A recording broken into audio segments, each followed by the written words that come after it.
అధ్యక్ష అదేవిధంగా క్యాపిటల్ ఎక్స్పెండిచర్లో సరే వాళ్ళు చూపించిన లెక్క ప్రకారమే 54,000 కోట్లు గత 10 ఏళ్లలో క్యాపిటల్ ఎక్స్పెండిచర్ చేసినట్టుగా చూపించారు.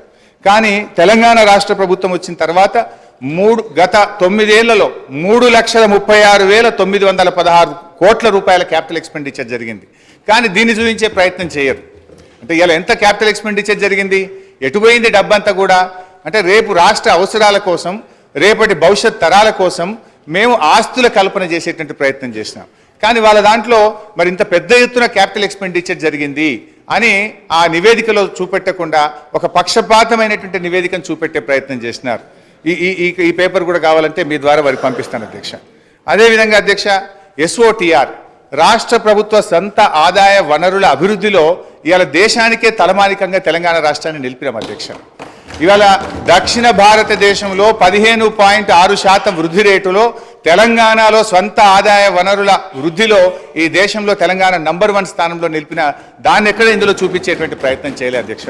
అధ్యక్ష నా దగ్గర 2015-16 నుంచి 2020-21 వరకు SOTRలో రాష్ట్రాల ఆదాయాల వృద్ధిని మరి CAG రిపోర్ట్ అధ్యక్ష, ఇది CAG ఇచ్చినటువంటి రిపోర్ట్ ప్రకారంగా 11.5%తో 2020-21 నాటికి తెలంగాణ మరి మేజర్ స్టేట్స్లో ప్రథమ స్థానంలో ఉన్నటువంటి పేపర్ కూడా మీ ద్వారా వారికి పంపిస్తాం అధ్యక్ష.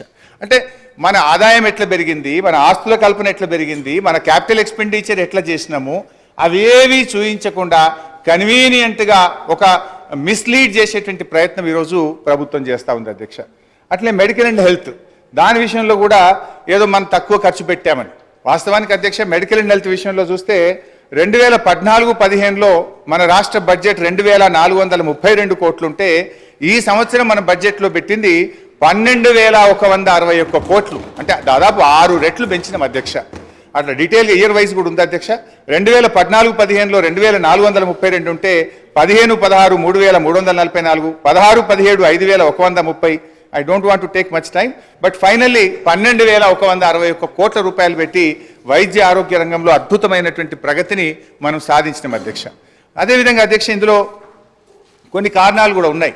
వీళ్ళు ఏంటంటే ఎంతసేపు అప్పులు పెరిగినాయని చెప్పి ఒక బురద జల్లేటువంటి ప్రయత్నం చేస్తూ ఉన్నారు.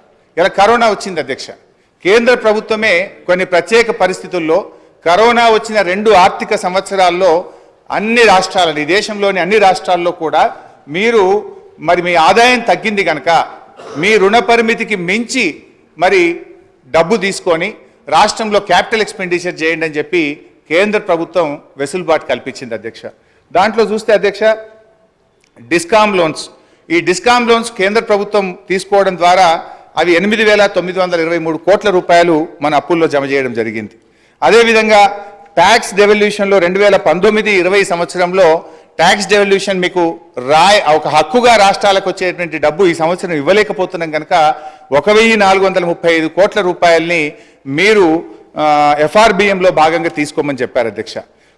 అదేవిధంగా 2019-20లో ఫైనాన్స్ కమిషన్ కూడా 0.25% FRBMలో అదనంగా తీసుకోవడానికి అనుమతి ఇచ్చింది అధ్యక్ష.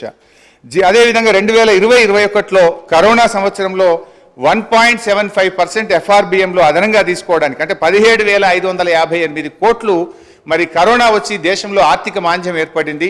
మరి మళ్ళీ ఆర్థిక వ్యవస్థ మెరుగుపడాలంటే దేశంలోని అన్ని రాష్ట్రాలు కూడా మీరు FRBMలో అదనంగా రుణాలు సేకరించి క్యాపిటల్ ఎక్స్పెండిచర్ మీద ఖర్చు పెట్టమని చెప్పి కేంద్ర ప్రభుత్వం వెసులుబాటు కల్పిస్తే ఇది ఒక 17,558 కోట్లు అదనంగా వచ్చింది.